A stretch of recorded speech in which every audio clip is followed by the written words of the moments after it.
इस वक्त India TV संवाददाता संसद से आनंद पांडे हमारे साथ लाइव जुड़े हुए हैं। आनंद, आज विपक्ष की रणनीति क्या है?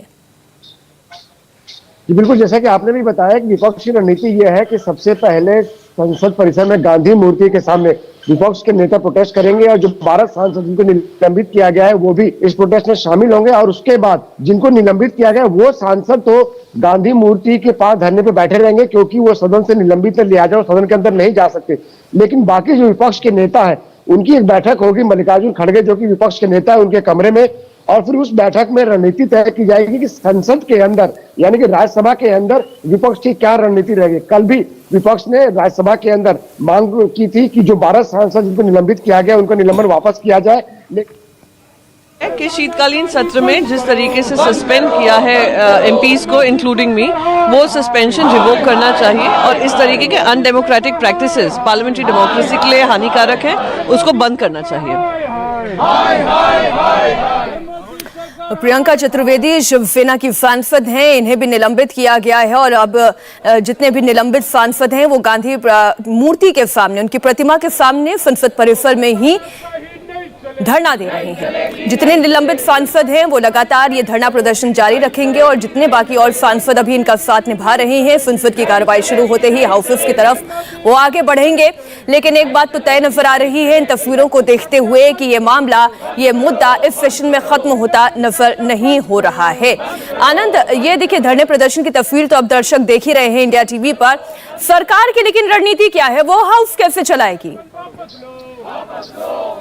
देखिए, सरकार ने साफ कर दिया है कि उन्होंने बहुत लंबी रस्सी दी थी इन विपक्ष के नेताओं को जिनको निलंबित किया गया, माफी मांगने के लिए और समय लंबा दिया था, लेकिन इन लोगों ने माफी नहीं मांगी और माफी मांगना दूर, इनको अपने किए पे पछतावा नहीं है। लेकिन सरकार का कहना है कल उन्होंने राज्यसभा में बड़प्पन दिखाते हुए डैम सेफ्टी बिल जो कि लिस्ट किया गया था चर्चा के लिए, उसमें उन्होंने चर्चा नहीं कराई। सरकार ने कहा कि हम चाहते हैं कि विपक्ष भी इस बिल पर चर्चा में हिस्सा ले, लेकिन चूंकि विपक्ष ने वॉकआउट किया लिया गया कल तक का, यानी कि आज तक का समय सरकार ने दिया था।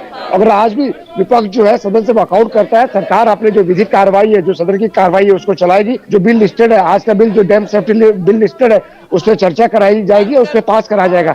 सरकार का कहना है कि काफी समय दिया गया, काफी मौके दिए गए विपक्ष के नेताओं को, खासतौर से जिनको सस्पेंड किया गया माफी मांगने के लिए, लेकिन अगर उनको अपनी गलती पर पछतावा नहीं है, माफी मांगने को तैयार नहीं है, तो सरकार इसका असर सरकार के कामकाज पे नहीं पड़ने देगी। सरकार अपना कामकाज दोनों सदनों में सुचारू रूप से चलाने की कोशिश करेगी।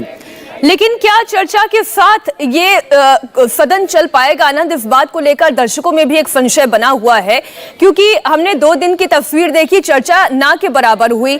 आज एक बार फिर जब सदन की कार्यवाही शुरू होगी तो क्या चर्चा हो पाएगी?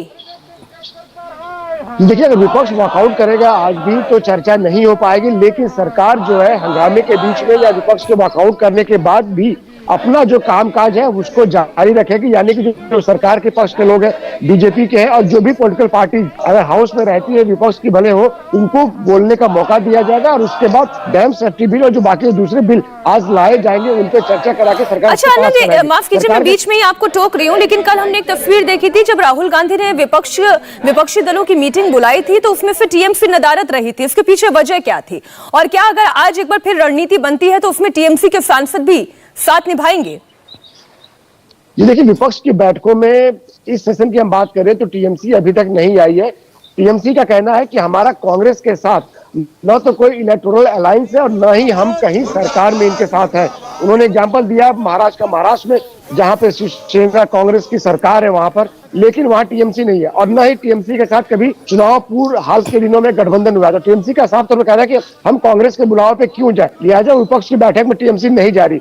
लेकिन कल 12 सांसदों के निलंबन के मुद्दे पर जो गांधी मूर्ति के पास प्रदर्शन किया गया था विपक्ष के नेताओं की तरफ से, उसमें टीएमसी शामिल हुई थी। इसकी एक वजह यह भी हो सकती है कि चूंकि निलंबित सांसदों में टीएमसी के भी सांसद शामिल है, लिहाजा टीएमसी के सांसद इसमें शामिल हुए थे। लेकिन विपक्ष की बैठकों में अभी तक टीएमसी नहीं जा रही, ये कहते हुए कि हम कांग्रेस के बुलाने पे क्यों जाए, जबकि हमारा कांग्रेस से न तो कहीं हम साझा सरकार चला रहे हैं और न ही हमारा कोई इलेक्टोरल अलायंस है। आनंद, क्या ये लगता है एक नजर में इस तरीके से भी समझ में आता है, क्योंकि राजनीतिक विश्लेषकों का मानना है कि विपक्ष अपना गोल पोस्ट बार बार चेंज कर रहा है, फिर चाहे पहले पेगासस के मुद्दे को लेकर आवाज उठानी हो या फिर किसानों के जो बिल लेकर आए गए कृषि कानून उसके ऊपर आवाज उठानी हो। जब ये कानून रद्द किए गए तो इस पर भी आवाज उठाई और अब मुद्दा 12 सांसदों के निलंबन पर आ गया है।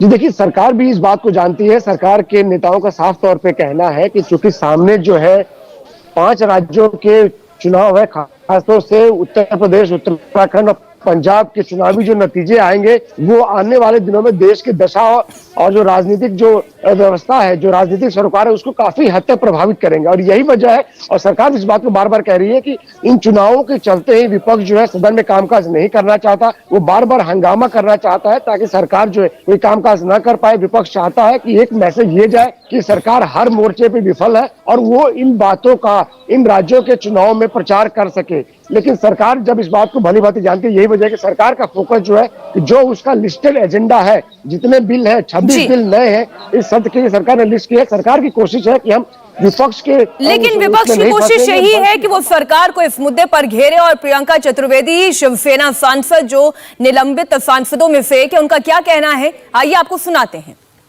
सिंपल मांग है कि शीतकालीन सत्र में जिस तरीके से सस्पेंड किया है एमपीज को इंक्लूडिंग मी, वो सस्पेंशन रिवोक करना चाहिए और इस तरीके के अनडेमोक्रेटिक प्रैक्टिसेस पार्लियामेंट्री डेमोक्रेसी के लिए हानिकारक है, उसको बंद करना चाहिए। इंडिया टीवी हर वक्त हर जगह डाउनलोड करने के लिए सर्च करें India TV news Google play store या ऐप स्टोर पर।